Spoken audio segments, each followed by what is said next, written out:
모든 교양은 남 얘기죠. 안 물어봐도 알려주는 남 얘기 73회 방송 2부 시작하겠습니다. 일문의 그녀 시원님, 안녕하세요. 문화평론가 이동기 대표. 안녕하십니까. 안녕하세요. 저는 작가 홍대선입니다. 이번에 제가 대본을 정리를 하면서 제목을 1부는 늪, 2부는 깊은 늪, 3부는 더 깊은 늪 이렇게 했는데 에로영하군요. 제목이. 레블레 창세기, 출애굽기, 묵시록, 그 다음에 지금은 마지막 편은 지금 얘기니까 레블레 ING라고 해놨는데요. 그럼 우리 이번 편은 원래 외전이어야 되는 거 아니에요? 그죠? 왜 외전이에요? 그때 이제 묵시록까지 끝났으니까 우리 다음 편 나면 외전으로 가자고 막 그랬었잖아요. 더 바이블 컨티뉴드 뭐 이런 식으로. 자, 지난 브라질 월드컵에서 한국 대표팀이 망했죠. 홍명보. 네. 예, 브라질 월드컵의 4년 전 월드컵이 바로 이 남아공 월드컵이란 말이에요. 네. 2014년에 네. 우리나라에서 생긴 일과 2010년에 프랑스에서 생긴 일이 아마 여러분 들으면서 기시감이 느껴질 수도 있겠다. 이런 생각을 합니다. 한번 느껴보시고요. 저희는 광고 듣고 오겠습니다. 저한테서 뭐 달라진 거 느껴지지 않나? 뭐요? 아니 그 내 반짝반짝? 머리에서 반짝반짝이 아니라 빽빽. 흑채가 맞다 이거. 흑채는 아닙니다. 그럼 뭐 한방? 사람의 머리카락은 동물의 털이라는 거지. 그래서 동물 세포로 모근을 복원한다는 거지. 어떻게 돼? 가능합니다. 티스템 연구소의 동물줄기세포 배양액은 거짓말을 하지 않습니다. 나 이거 되는 거 보고 진짜 충격받았다니까. 지금 티스템 두피 클렌저와 두피 에센스를 검색해보세요. 과학이 당신의 모발에게 주는 선물, 티스템입니다. 자, 추석에 남 얘기몰에 오시면 좋은 사람들입니다. 좋은 사람, 좋은 몰, 남 얘기몰. NAMYEGI.com.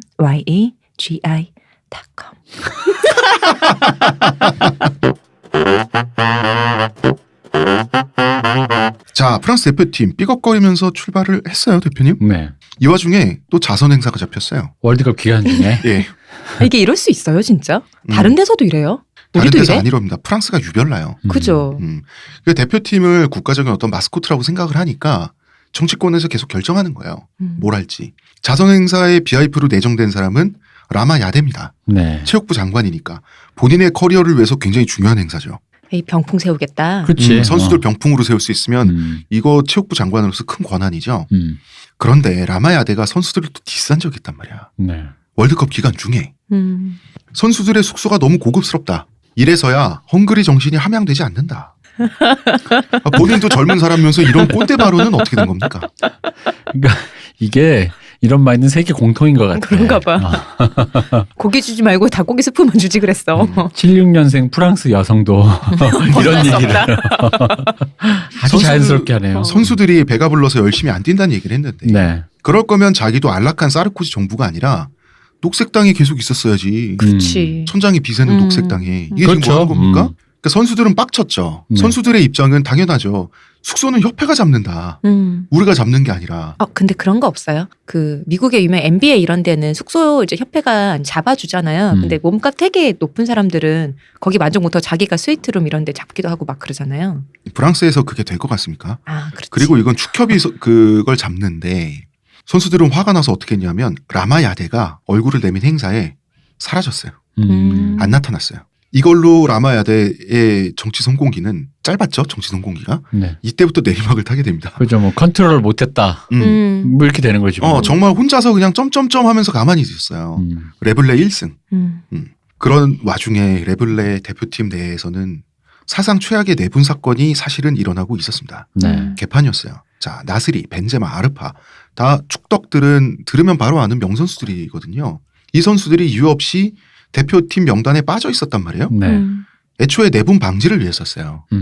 대표팀 멤버들은 서로 사이가 굉장히 안 좋았고요.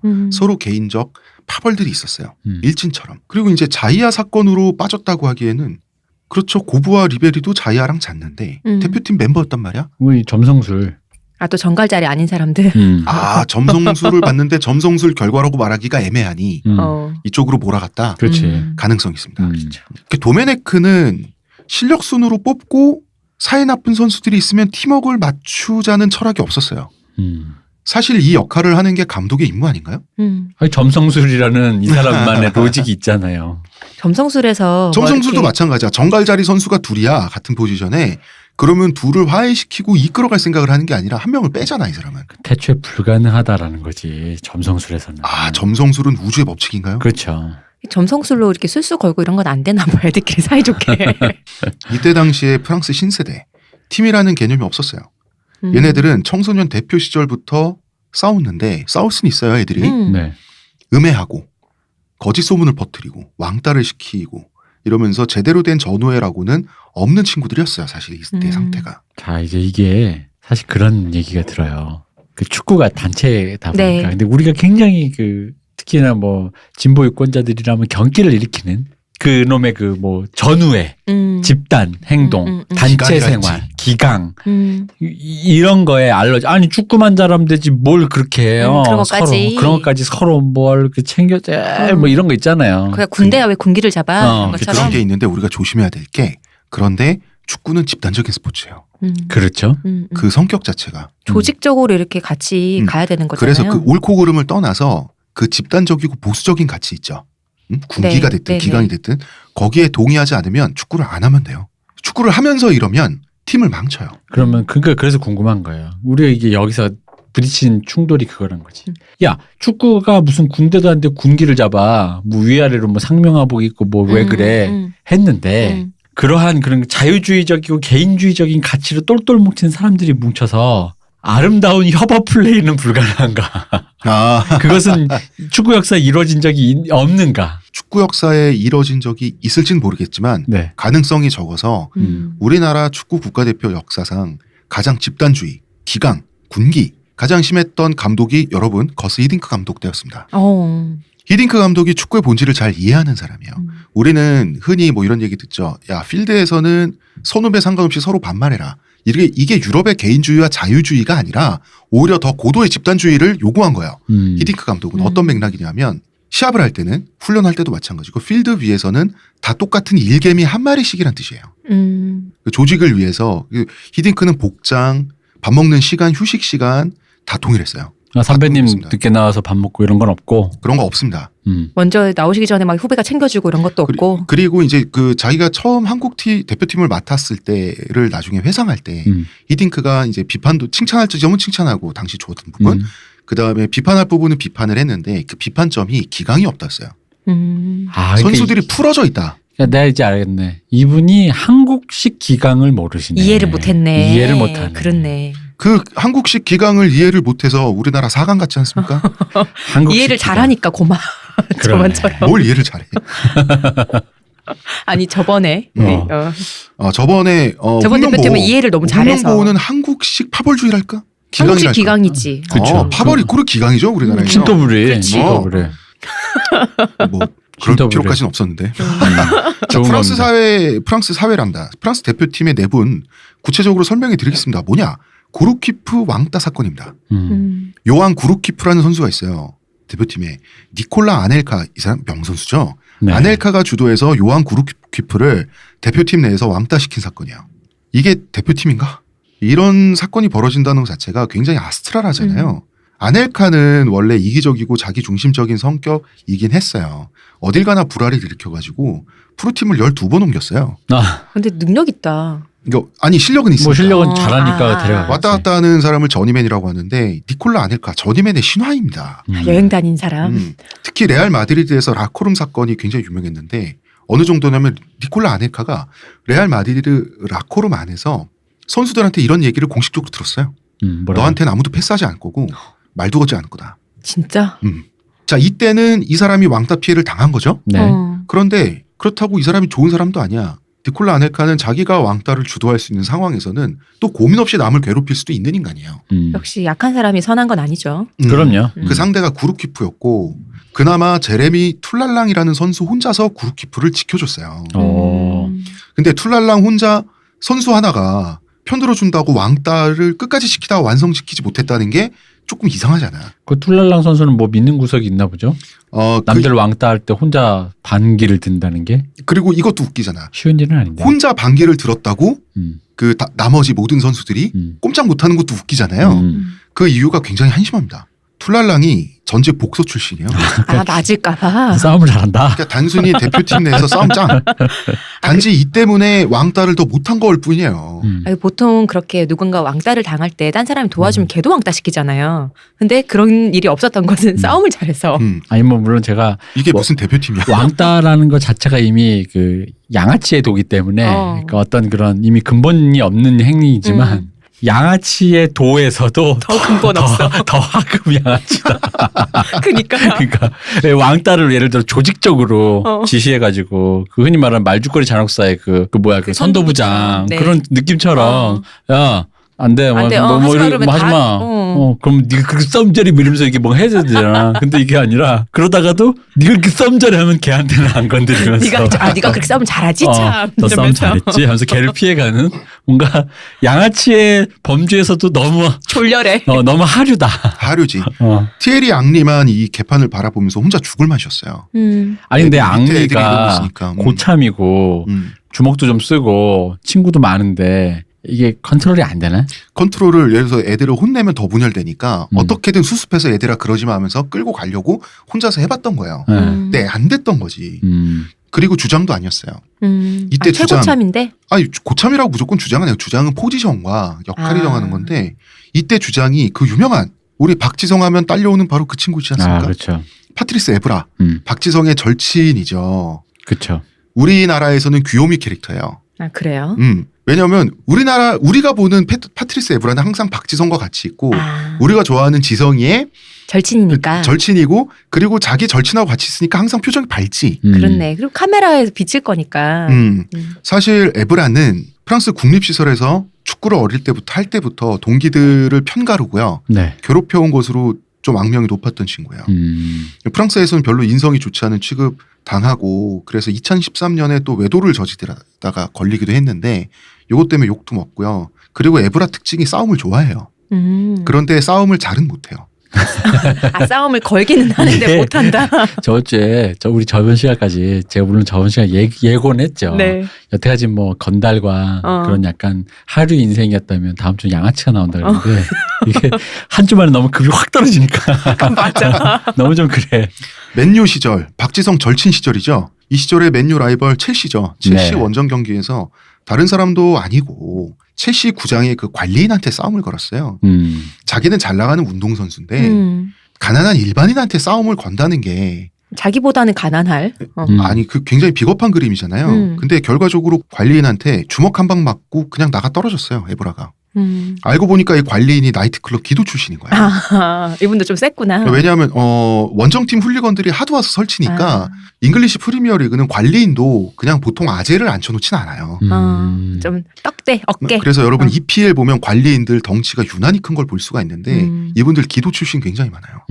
힘 좀 쓰시는 분들. 그렇죠. 훌리건들을 다스려야 되니까. 근데 에브라가 이런 사람한테 덤볐다가 한 방 맞고 쓰러진 거예요. 아니 근데 그래도 에브라 정도 되면은 그래도 운동선수의 그 피지컬이 있는데 한 대 맞아보니까 안 되겠는가 직감한 거지. 이렇게 에브라가 좀 다소 폭력적인 성향인데 실제 자기가 싸움은 잘 못하다 보니까 편가르기, 파벌 형성 이런 식으로 남을 괴롭히는 뒤에서 조정하는 게. 이 일진 기질을 보유하게 된 사람이에요. 나는 이분이 박지성이랑 친한 것도 신기하다. 박지성 씨랑 친한 게. 왜냐하면 보통 외국에서 온 그런 또 동양인 선수면은 박지성을 따실킬 만한데 그러지 아니하고. 뭐 그거는 우리가 알 수 없고 어떻게 그러니까. 친해지는지. 그리고 이 사람 런닝맨에 나왔죠, 에브라. 네. 우리나라.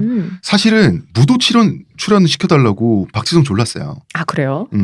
왜 그러냐? 티에리 앙리 출연분이 무도 출연분이 프랑스하고 영국에서 굉장히 화제였어요. 재밌었어 진짜. 근데 거기서 그 현지 축구 선수들도 티에리 앙리가 무도 멤버들하고 노는 거 보고 되게 재밌었나 봐.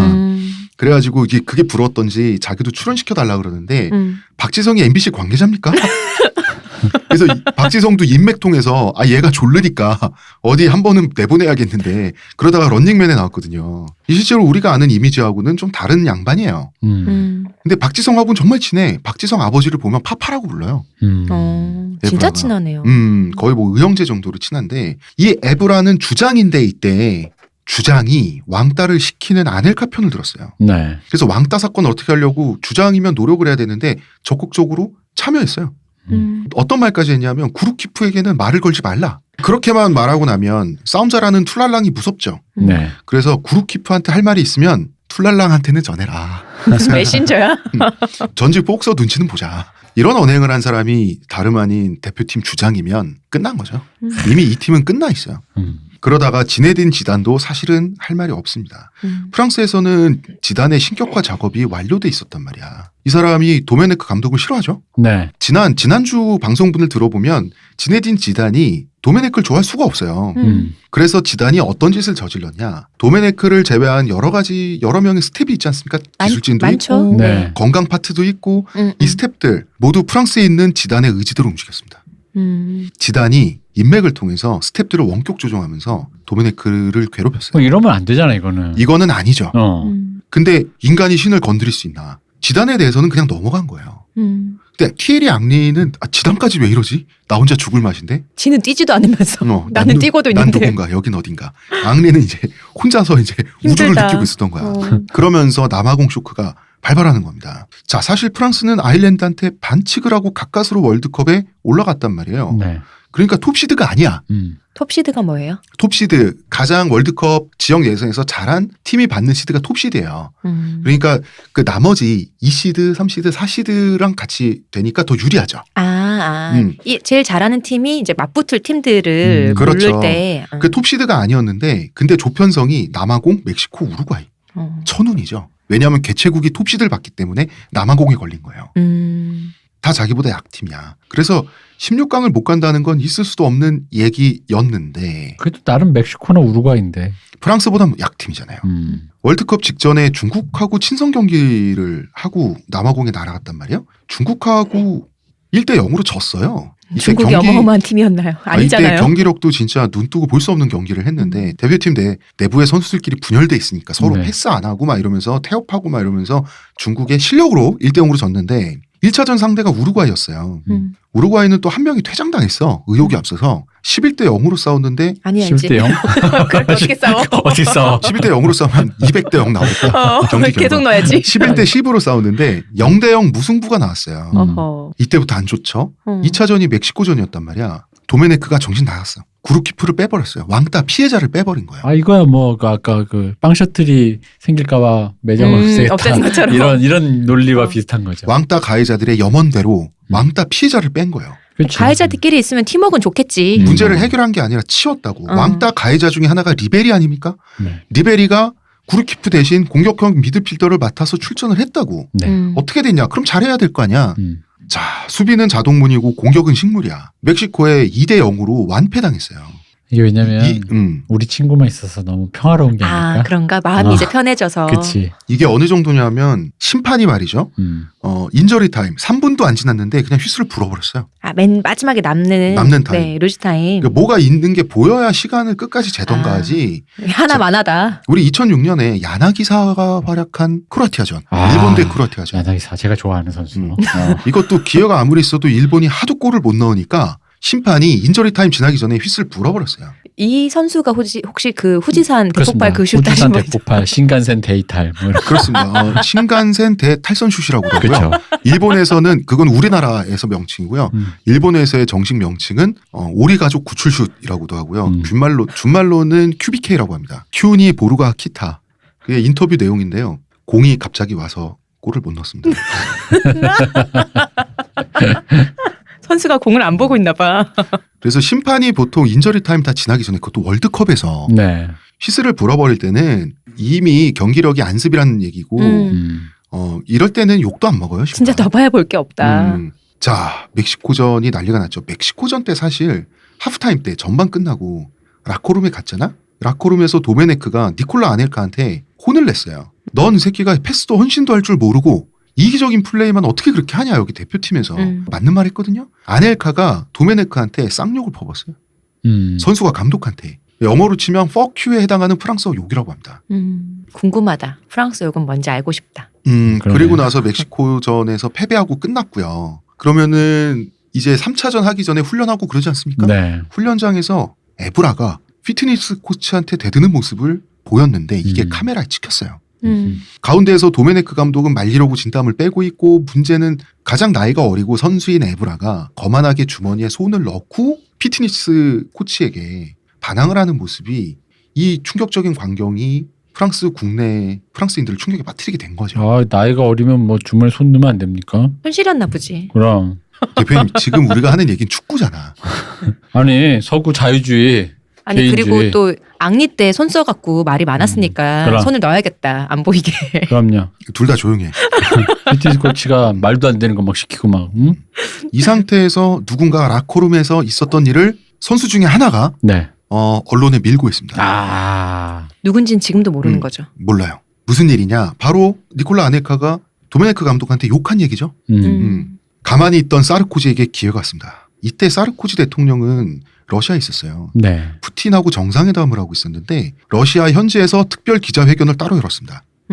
용납할 수 없다는 말을 3번이나 했어요. 아, 그러니까 진짜 이게 이 나라의 이 대표팀 위상과 그 마스코트로서의 어떤 역할이라는 게 우리랑 정말 다른 그죠. 게. 어마어마해요. 아니 저기 남의 나라 가서 지금 회동하고 있는 대통령이 굳이 그 대표팀 하나를 갖고 뭐 이러니 저러니 한다는 것 자체가 이미. 아니 예를 들면 우리 이번에 지금 문재인 대통령도 지금 러시아 갔잖아요. 근데 네. 우리 이번에 이겼잖아요. 그럼 거기서 갑자기 이렇게 기자회견을 하면서 아 너무 수고했다 잘했다 이런 거 안 하잖아. 우리가 프랑스 축구와 프랑스 정치가 결합되어 가는 과정을 네. 지난주까지 열심히 얘기했잖아. 네. 이제 그러니까 이제는 지금 하나가 됐으니까 이렇게 돼버린 거예요. 사르코지는 사실 대표팀 너네를 한번 내가 손봐주겠다는 시그널을 보낸 거지.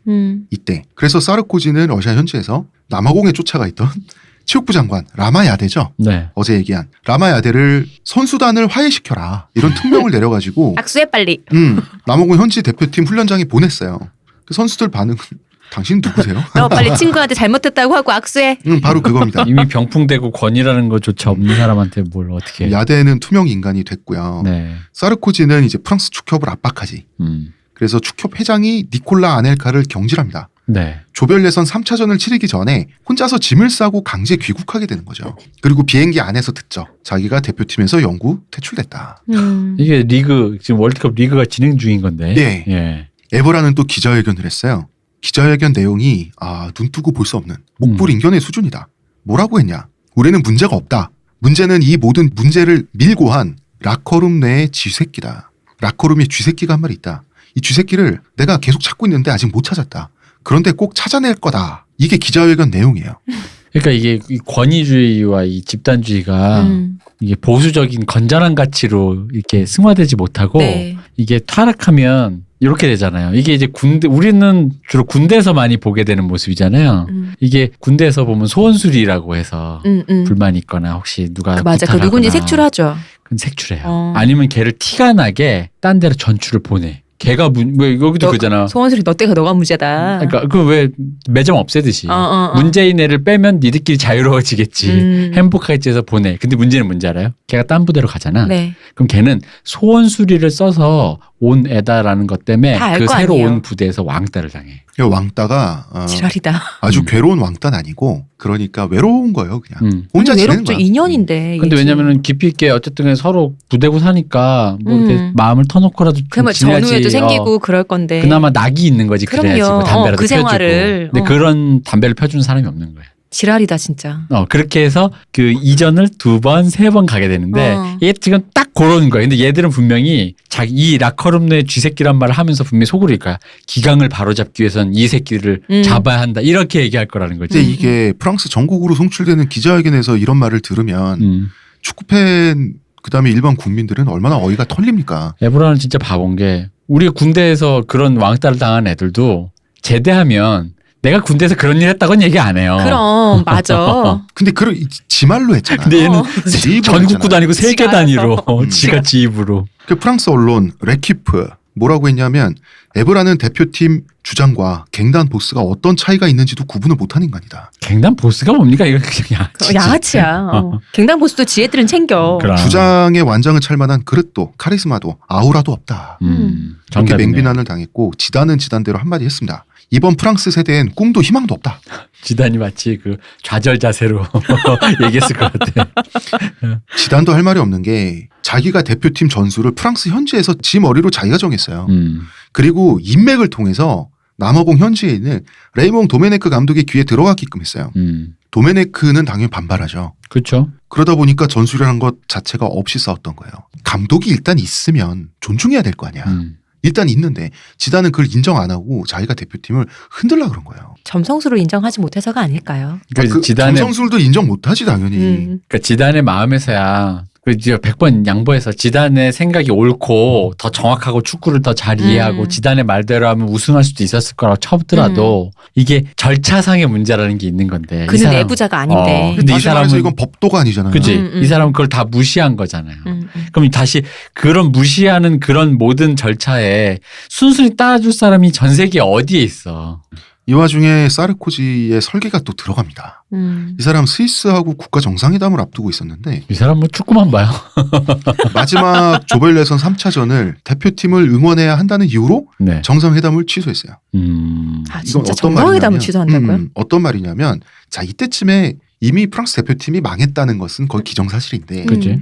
대통령이 국가 정상회담을 취소할 정도로 중요한 경기다.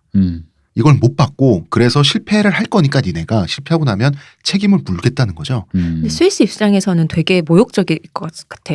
모욕이죠. 근데 사르코지가 워낙 다른 국가 정상들을 잘 모욕하던 사람이라. 예. 사르코지가 그 당시에도 약간 또라이 취급을 받던 그렇죠. 좀 그런 게 있었으니까. 전 브루니 사르코지 애인? 이제 와이프 됐잖아요. 카를라 브루니. 음. 그녀와의 스캔들이 또 막. 아, 그치. 저 그 사르코지 하면 그것만 생각나요. 그럼 우리 저번에 우리 감독님의 또 청원도 그렇고 사르코지도 그렇고 연달아서 보니까 역시 이게 프랑스 로맨티스트다. 남자다. 역시 프랑스 남자다. 그래요? 역시 프랑스다. 역시 프랑스다. 로맨티스트다. 자, 보다 로맨틱한 얘기를 하기 전에 자, 저희 아날람은 네. 추석 최고의 선물 평산네이처 하루니아의 은혜를 입고 있습니다. 하루의 건강을 위해 자 아로니아 농축액을 물에 섞어 마시는 것도 귀찮다고. 그런 당신을 위한 평산네이처의 새로운 야심작 하루니아. 하루에 한 포 알약으로 섭취하는 아로니아 농축액입니다. 이제 건강과 함께 간편함도 챙기세요. 국내 최대 함량, 최다 판매를 자랑하는 평산네이처가 만들었습니다. 전 편한 게 제일 좋아요. 하루니아. 결과는 사르코지의 예상대로였죠. 남아공이 정말 약팀인데요. 남아공 한테 2대1로 졌습니다. 아무리 홈팀이라 그래도 조별 예선에서 1무, 2패, 1득점, 4실점 이러고 프랑스에 돌아오게 되는 거죠. 프랑스 국민들은 그랬습니다. 배가 불러서 쟤네는 열심히 뛰는 법을 잊었다. 아, 그놈의 배부른 타령은 진짜. 아니 그 진짜 굶으면서 뛰면 좋겠어? 이게. 그리고 사르코지 대통령의 직권으로 프랑스 선수들은 이코노미석을 타고 귀국합니다. 진짜 희한하다. 정말 희한하다. 아, 이건 대단히 모욕적이죠. 그런데 이제 프랑스 선수들이 앉았던 이코노미석 있잖아요. 네. 네. 프랑스가 반칙으로 아일랜드를 꺾고 월드컵에 간 거였잖아요. 그렇죠? 네. 이 이코노미석을 또 아일랜드 언론이 깨소금 맛이잖아. 집중 취재했습니다. 어떤 자리였나. 그래서. 단지 불편하라고 이코노미석을 준 게 아니고요. 1등석하고 이코노미석은 공항에서 나오는 통로가 다르죠. 저 1등석 안 타봐서 모르겠어요. 아, 저도 안 타봤는데 그렇다 네. 그래요. 그렇다고 그렇구나. 하더라고요. 들리는 그렇군요. 말로는. 타보신 분 얘기 좀 해주세요. 그렇군요. 한마디로 기자들한테 먹잇감으로 내준 거죠. 이쯤 되면 레블레 멤버들은 사실 지쳐 있었어요. 프랑스 사회가 주구장창하는 말이 어게인 1998이잖아. 그때 영광을 재현해라. 그럼 사회 문제도 해결될 것 같은 것만 같아. 근데 그걸 못하고 있는 레블레는 이때쯤 되면 정신력이 없어서 그렇다. 등 따시고 배불러서 그렇다. 이게 사회적 감정이었는데 그건 사회적인 감정이고 대표팀 선수들의 입장은 이쯤 되면 지쳐요. 아, 월드컵 우승을 정신력으로 하나. 정신력 중요한 거 아닙니까? 답답하면 니들이 뛰던가. 누가 한 말이죠 이것도. 그러니까 이제 이게 월드컵 대표팀의 어떤 그 성취를 사회적인 상태의 바로미터로 파악하는 거죠. 월드컵 팀이 잘한다? 그럼 이 사회가 그만큼 단합과 사회가 잘 돼 있다는 얘기인데 월드컵이 개판친다? 이 사회도 우리 사회가 이런 애들을 키워냈다. 개판이다. 이런 식으로 이제 이해를 하는 거죠. 우리 사회가 지금 괜찮은 것처럼 보이려고 해야 되는데 너네 자꾸 흠집낸다. 그 대표팀 멤버들의 속내는 아마 이런 거였을 거라고 보여요. 아, 기강이든 문화적 소양, 뭐 프랑스적 가치 책임감, 아 모르겠고 그렇게 우승이 쉽게 될 것 같으면 그 니들이 뛰던지. 과정전 보태서 말하면 약간 이런 게 아니었을까.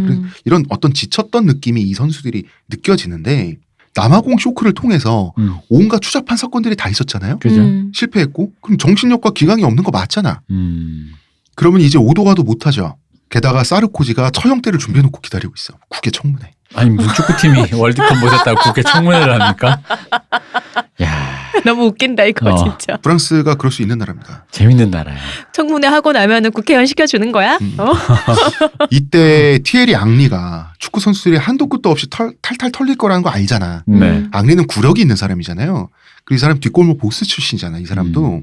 그 모두가 정치인들에 대해서 불만을 터뜨릴 때 선수들이 우리를 왜 이렇게 괴롭히냐 이럴 때 앙리가 단독으로 지고 나서 남아공 월드컵 망하고 나서 사르코지 대통령하고 면담 약속을 잡았어요. 네. 멋있다. 쳐들어갈 기세였는데 이제 사르코지가 머리가 좋으니까 앙리와의 면담 일정을 먼저 발표했어 자기가. 자기가 마치 그 부르는 것만 어차피 앙리가 올 거니까. 앙리의 생각은 이런 거였어요. 모든 책임은 내 거다. 다른 선수들을 살려달라는 게 앙리의 의지였던 것 같아요. 왜 우리 군대에서도 보면 한 100, 남자들 중에 100명 중에 1명, 2명이 이런 캐릭터가 있어요. 본인이 별로 잘못한 것도 아닌데 없는데 혼자 십자가 매는 사람들이 있어. 회사에서도 사람들 중에 그런 사람이 있죠. 근데 이런 거는 보통 감독이나 주장이 해야 되는 거 아니에요?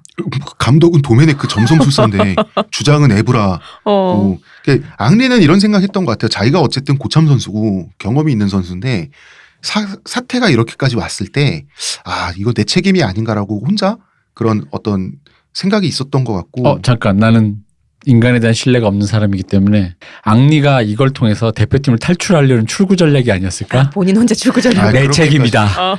나한테 다 들어. 내가 대표팀을 떠나겠다. 그렇게까지 얘기하는 건. 근데 어차피 이때가 마지막쯤 아니었을까요? 아니 근데 자꾸 부르니까 자꾸 사람을 부르니까. 대표님. 당신 인간에 대한 예의가 없어요.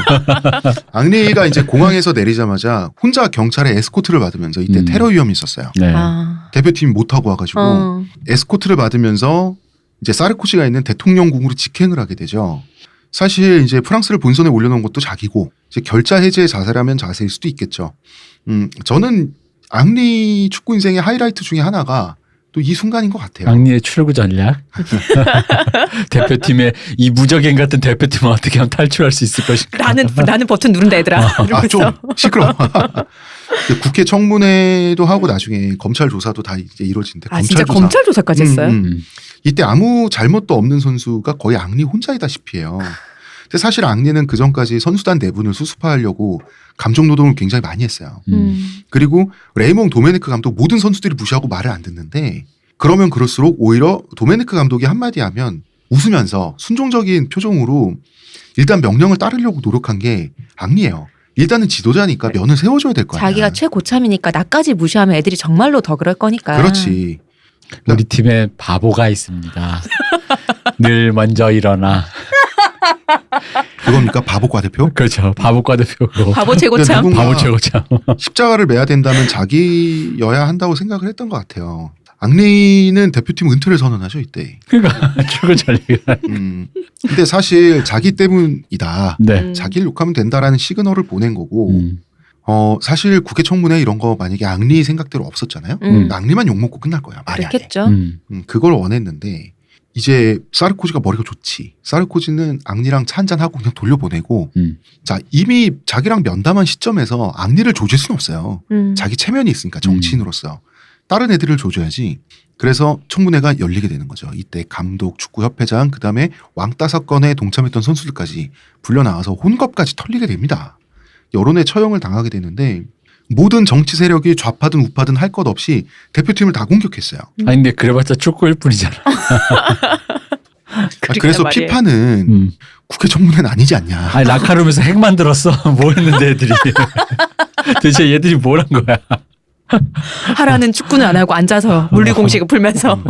이때는 여론이 국민 여론이 레블레에 워낙 적대적이다 보니까 사람들이 다 적대적이야. 정치인들도. 여론에 감쌀 순 없지. 같이 욕먹을 텐데. 감싸다가 같이 욕먹으면 푹 떨어지잖아. 프랑스 사회당은 좌파당이죠. 네. 사회당 당수가 이런 말을 했습니다. 프랑스 사회에 만연한 개인주의 때문에 선수들이 이 모양이 됐다. 그럼 뭐 어떻게 파시즘 다시 부활할까? 민족주의 전체주의 한번 할까?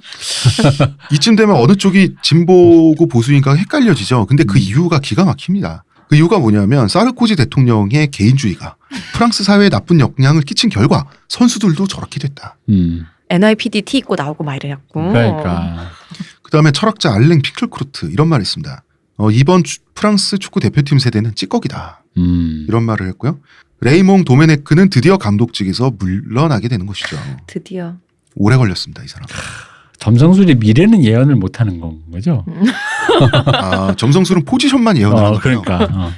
이 예언 기능은 없나 봐. 아니 제가 보기에는 이분이 고용한 점성술사가 포지션만 해준다. 그러니까 궁합만 보고 예언 기능이 없는 거지. 예언도 하고 그러던데. 그리고 도메네크가 감독직에서 물러나고 네. 또 그 다음에 내정돼 있던 사람은 로랑 블랑이었어요. 네. 이 사람도 1998년 세대예요. 음. 그리고 나는 이분이 그 도메네크 다음으로 된 이유를 알 것 같아. 성바 블랑이잖아.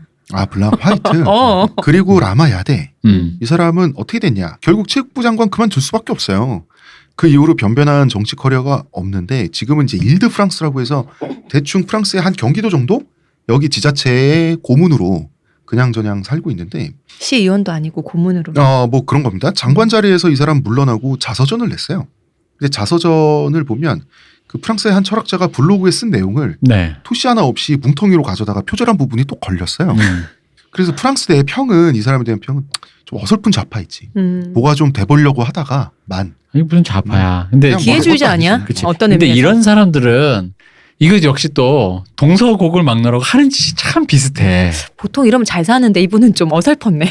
아, 이 진짜. 사람도 잘 나가는 거기까지 있었던 거지. 근데 추락이 좀 빨랐던 것 뿐인데 왜 이런 류의 사람들은 확실히 어떻게 이렇게 똑같을까요? 하는 짓이. 동서고금의 어떤 우리는 다 인간이잖아요. 그러니까 이게 우리가 같은 종이란 걸 느끼게 해줘요. 지구촌은 하나. 호모사피엔스라는 거. 지구촌 맞아. 맞아. 역시 우리는 동일종이다. 음. 그렇습니다. 자, 프랑스 축협 FFF는 이제 로랑 블랑을 감독으로 앉혔어요. 네. 이 사람이 또 1998년에 영웅이고 흑백 아랍 세대의 영웅인데 이제 자 프랑스 사회당 당수마저 선수들 사이에 개인주의가 만연해서 대표팀이 이 모양이 됐다라고 할 정도면 이젠 좌우를 떠나서 군기를 잡는 게 사회적 목표가 되는 거예요. 기강 확립. 대표팀 선수들의 군기를 잡는 게. 그래서 빠따 쳐야지 빠따. 로랑 블랑이 감독으로 취임하고 나서 제일 먼저 한 게 선수들, 대표팀 선수들 핸드폰 금지. 그리고 프랑스 국가 재창을 강요했어요. 시합 전후에. 프랑스 국가 재창. 사실 이것도 프랑스 내에서 문제가 많았습니다. 아주 많은 대표팀 선수들이 국가를 재창한 적이 없었어요. 에릭 칸토나도 비판을 했었고요. 이건 에릭 칸토나조차도 이거는 오바다 국가가 선수들한테.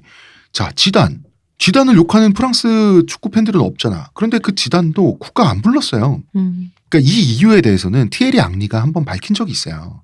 티에리 앙리도 라 마르세즈 프랑스 국가를 부르지 않았는데 그 이유는 몰라서가 아니라 라 마르세즈란 노래의 가사가 너무 선동적이잖아요. 진짜 선동적이야 가사가. 전 세계 국가 중에 가장 폭력적이고 선동적이잖아. 이게 국가여서 되는가 싶은. 이걸 부르고 나면 너무 흥분을 해가지고 가사 때문에 경기력에 영향이 미친다. 그래서 안 부르는 게 경기력을 유지하는 게 낫다. 이런 식으로 자기가 그 이유를 밝힌 적이 있다고. 물론 이 말이 진실이든 아니든 간에 다시 저번 주와 마찬가지로 왜 이렇게까지 내가 그걸 안 부르는 이유를 구구절절히 설명해야 되냐 이거죠. 그치. 앙리 말이 맞다고 치면 우리가 앙리의 말을 의심할 필요는 없잖아요. 그럼 이게 애국심이나 소양의 문제가 아니잖아요. 그렇죠. 그런데도 불구하고 로랑 블랑은 대표팀 감독으로서 국가 재창을 강요했고 이게 국민과 정치권 눈에는 잘 보이라는 뜻이었겠으나 네. 선수들 입장에선 어떤 노래를 강제로 부를 때 강제로 부르면 강제로 어떤 애국심이 함양되나? 아니 그걸 떠나서 그러니까 국가를 부르는 모습을 남에게 목격을 당해야만이 그의 애국심을 증명하는 것처럼 보인다라는 그 자체 그 상상력이 마음가짐 자체가 이상하잖아요. 그 망상이라고 망상. 예를 들어 그럼 우리 옛날 에피소드에 파라코 선생님처럼 평생 도박꾼으로 살지만 알고 보니 독립운동가에 네. 뒷돈을 대셨던 파라코 선생님처럼 평생 기미가요만 부르다가 독립운동가일 수 있잖아요. 어떻게 할 거야 지가. 내가 내 양심이 어디로 가 있는지를 내가 그걸 왜 증명해야 되며 내가 그걸 왜 당신들이 그걸 알도록 내가 그걸 해야 되냐고. 그러니까 시켜서 따라 읊은 가치가 실제 내 가치가 되지 않거든요. 그럼요. 하지만 눈으로 보이는 게 필요했다는 거잖아요. 쟤들 지금 우리가 하는 대로 잘하고 있구나. 이게 필요했다는 거잖아. 사실 이거는 프랑스 대표팀을 제외한 일반 시민들이 네. 그 제외한 다른 시민들이 프랑스 대표팀 선수단이라고 하는 소수 시민들에게 좀 소프트한 방식이긴 하지만 결과적으로 이것도 폭력이다. 폭력이죠. 폭력이고 강압이었다. 마스코트로서의 임무를 잘 수행하고 있구나. 이거를 보기 위한 하나의 방편밖에 안 되는 거잖아요. 그렇죠. 그리고 그거보다 더 심각한 사태가 또 터져요. 아, 왜 이렇게 일이 많아 진짜. 이게 녹취록 사태입니다. 로랑 블랑 감독이 주도한 FFF 프랑스 축협 회의에서 회의 내용이 네. 네. 녹취록의 형태로 유출됐어요, 대표님. 이게 음성도 있잖아요. 음성. 예, 다 있어요. 음. 프랑스 사회에 이게 폭탄이었어요. 얼마나 충격적인 내용이냐면 이 대화 내용이 워낙 날것이에요. 날것이다 보니까 어떤 식으로 얘기를 하냐면 이중 국적자들을 뿔 뽑아야겠다. 자, 봐봐라. 우리가 힘세고 빠르고 등치 큰 애, 강한 애들이 필요로 하는데 얘네 다 흑인들이 이렇게 그 타고나기를 신체적으로 잘 타고나는데 우리가 얘네를 키우는데 국민의 혈세를 들여서 키운단 말이야. 애써 교육시키는데 자기 부모 나라 뭐 세네갈 출신이면 세네갈, 알제리 출신이면 알제리에서 대표팀 선수단으로 필요하다 그러면 가서 그 나라 대표팀 멤버가 되면 이건 국부 유출이라서 안 될 것 같다. 뭐 이런 얘기가 굉장히 자극적이고 민감한 내용이 이중 국적자들은 그럴 수 있으니. 됐는데 물론 이 말 자체는 그렇게 틀린 말은 아니에요. 세금으로 선수들을 키웠는데 그렇잖아요. 이게 아까운 건 맞는데 문제는 프랑스 국적 하나만 선택하게끔 압박을 넣어야 한다는 이야기를 했는데 문제는 프랑스가 이중 국적이 허용된 나라거든요. 그렇죠. 나라가 법적으로 이게 허용된 건데. 그러면은 선수들에 대해서만큼은 불이익을 주겠다는 얘기가 될 수밖에 없어요. 국법상. 아 그러니까 이게 그러니까 시민을 분리하는 얘기잖아요. 그러니까 이거 자체가 이미 모순이라고. 그렇게 되면 법을 개정을 하든가 저 하나의 국가만을 선택한 다음에 그거를 선택한 상태에서 너 만약 이 교육을 받으면 앞으로 프랑스 선수로밖에 뛸 수 없어. 그거 동의해? 그럼 프랑스 앞으로 대표팀이 되어야 해. 교육 시켜줄게. 잘 될 경우는 프랑스. 근데 뭐 때문에 그냥 교육만 받는 거야. 상관없어. 거기까지는 국가가 묻지 않을게. 뭐 이렇게 해야지. 기껏 제도는 만들어 놓고 그 다음에 그 제도를 통해서 있는 그게 제도의 구멍인지는 난 잘 모르겠지만 어쨌든 구멍이라고 쳐봅시다. 구멍에 어떤 해당하는 그것들을 갖고 이게 어떤 이런 식으로 비난을 한다? 이거 되게 옳지 않잖아. 이게 사실 요즘에 그 부산 여중생회 때문에 얘기 나오는 네, 청소년 보호법. 청소년 보호법 그 얘기잖아요. 그래서 그 부산 판사님이 정확한 얘기를 했더만 그러면은 사형제도 뭐 부활하 뭐 어떻게 뭐 청소년 보호법 그 폐지하면은 그럼 그들을 성인과 같은 같이 동등하게 본다는데 그러면 선거권도 줘야 되고 그럼 헌법 자체에서 그들을 대하는 태도를 다 고쳐야 된다는지 그분은 굉장히 논리적인 얘기를 한 네. 거잖아요. 마찬가지잖아. 그러면 거기에 대해서 뭔가 이 구멍이라고 말한다면 네. 이거를 보완할 얘기는 안 하고 껌둥이들이 어쨌고 우리 세금이 아깝고 그럼 뭐 어쩌자는 거야 그러면. 어쩌자는 거야. 그리고 이런 말도 있잖아. 흑인이 운동을 잘하기 타고났다. 어쩔 수 없이 우리도 흑인을 써야 된다. 그래서 키워서 이게 인종적 편견이 들어간 건 사실이죠. 그죠. 근데 흑인의 운동 능력이 내가 생각해도 다른 인종보다 좋은 거는 같아. 편견이라기보다는 그냥 월등한 사실이 있죠. 아니 근데 그건 사실 아니야? 네, 그 월등한 사실이 있죠. 근데 문제는 쓸만한 자원처럼 얘기했다는 거죠. 어쨌든 그들의 부모도 지금 프랑스인이고 그들도 프랑스인인데 이러면 프랑스라는 국가와 흑인이라는 프랑스대 인종이 어떤 주체와 객체로 분리가 되잖아요. 그렇죠. 이게 문제였던 거예요. 문제는 그냥 그들이 프랑스 시민이고 시민 중에서 잘하는 사람 대표팀 뽑겠다. 근데 그게 흑흑흑이든 백백백이든 흑백아랍이든 그게 맞는 건데. 그게 맞는 건데 갑자기 흑인을 자원으로 놓고 그러니 흑인이 비율이 더 필요해. 뭐 이런 식으로 얘기하는 것 자체가 이미 흑인도 그렇고 국민을 뭐랄까 국민을 마치 그 우리나라 옛날에 문제됐었던 거 있잖아요. 그 전국 가임 지도인가? 그러니까 여성을 자궁으로 보는 맞아. 것처럼. 그치 그런 거. 이것도 마치 볼차는 기계로 보는 거야. 그치요. 애들을 그 시선이 문제였던 거죠. 이게 당연히 난리가 날 수밖에 없습니다. 전국적으로. 로랑 블랑은 공식 사과하고요. 역시 이 녹취록에 대해서 검찰 조사를 또 받았습니다. 자, 위대한 리베로였어요. 로랑 블랑이. 이렇게 추락하게 되는 것이죠. 근데 이런 류의 회의가 이게 도덕적 비난을 받을 수 있을지언정 이게 검찰에서 뭐 어떤 의미로 뭐가 조사를 받게 되는 거예요? 인종차별이잖아요. 인종차별. 그런데 뭐가 있어서 조사를 받는 게 근데 아니라 맞아. 정치권의 그전에도 입장에서는 원래 검찰 조사 받은 거 봐봐. 대통령이나 어떤 정부의 입장에서는 검찰 조사까지 동원해야 이게 무마가 된다. 본인들이 면피가 되잖아. 이 사건에 대해서 심각하게 여겼다라고 하는 증거를 국민들에게 제출할 수 있는 거잖아요.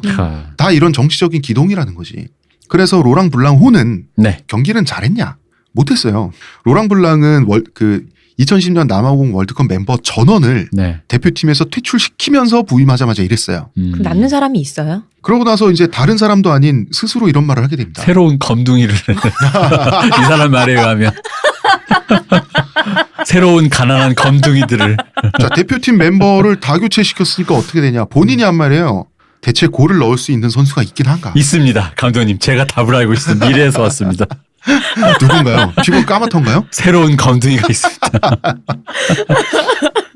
결국은 징계 시일이 끝나자마자 다들 징계를 뭐 몇 경기 며칠 이런 식으로 받았습니다. 월드컵 멤버들을 다시 모조리 불러들였어요.